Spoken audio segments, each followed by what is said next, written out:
now I think nowadays Bangladesh has so many roads and bridges. Yeah, and don't get me wrong, you do not have to have the best infrastructure to attract tourism. Tourists don't mind to go to difficult places. But they need some things. For example, mobile communication is a must. Right. Because they need to talk to their families, send their photos to Instagram.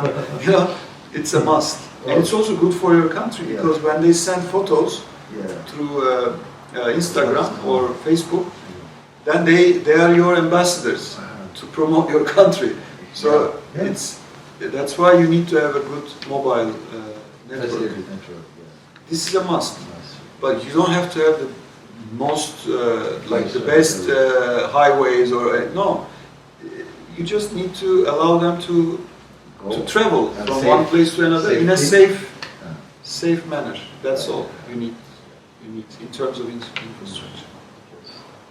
Thank you very much for your inspirational words and guidance. Yeah, I think our country can be benefited from you in terms of this.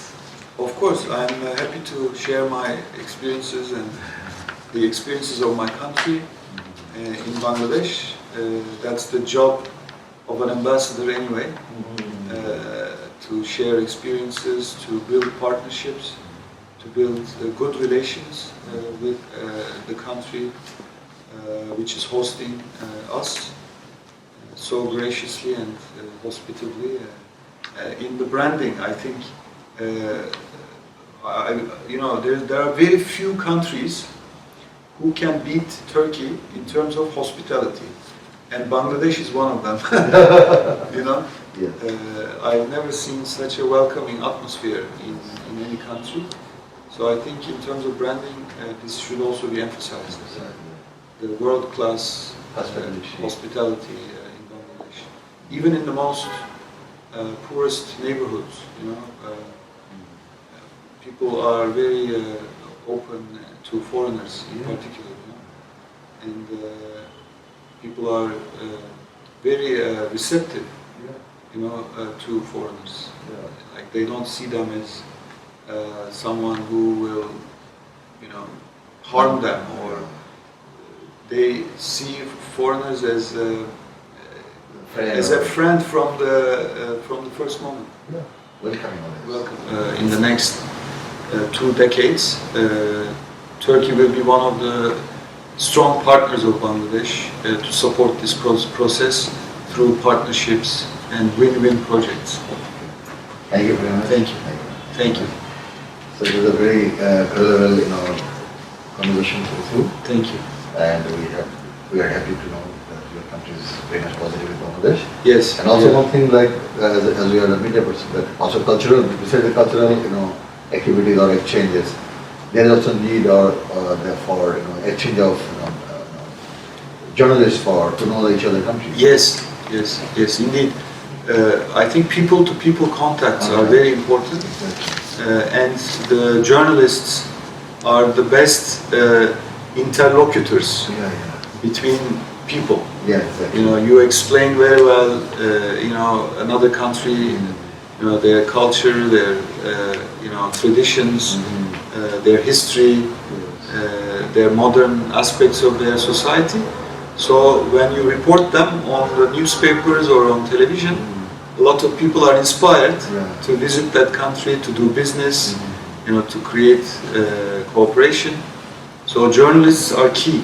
So I think we should start with journalists and artists. I think artists are also very important. Very important. They, evoke emotions between different nations. When, for example, Kazi Nazrul Islam wrote this poem, everybody was excited. It's a very also inspiring poem and joyful poem. So I think those type of pieces of art are very important to bring countries together, nations together, to create more friendly relations. And that will be some sort of exchange. Exchange, and also both countries combined association. Yes. We have actually in our presidency in Turkey, We have an information department, and they are organizing some trips for foreign journalists to come to Turkey and have a tour to get to know about the culture, the economy, the politics of the country. So after pandemic, we will start organizing these type of visits to Turkey, and maybe some Turkish journalists would come also to Bangladesh to learn more about this wonderful and beautiful country. Yeah, thank you. And also, Turkey is a very beautiful country, and everyone knows that there are so many historical and very heritages out there also. Yes, yes, we have lots of historical monuments, Yes. ancient cities. Anatolia was the homeland for civilizations for many centuries. Goes back thousands of years. There is a recent discovery, relatively recent discovery of an ancient temple, a religious site, which dates back 12,000 years. It's called Göbekli Tepe. It's in the southeast of Turkey, near Urfa, and it's now become world famous because it changed the perception of history. The history as we know it, in terms of its sequence, it was claimed that religions, like organized religions, came after agriculture. After people settled down, started growing crops, then the religion came.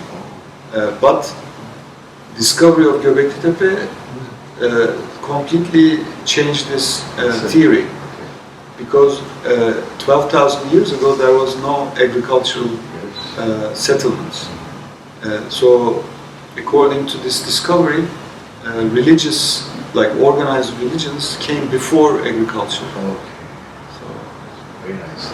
very interesting story about this place. But there are many places like this in Turkey. It's not just the Ottoman history. Or we have Greek ruins, we have Roman ruins, we have Hittites, we have Assyrians. Many civilizations. Because it was the Mesopotamia, the Fertile Crescent, as they call it.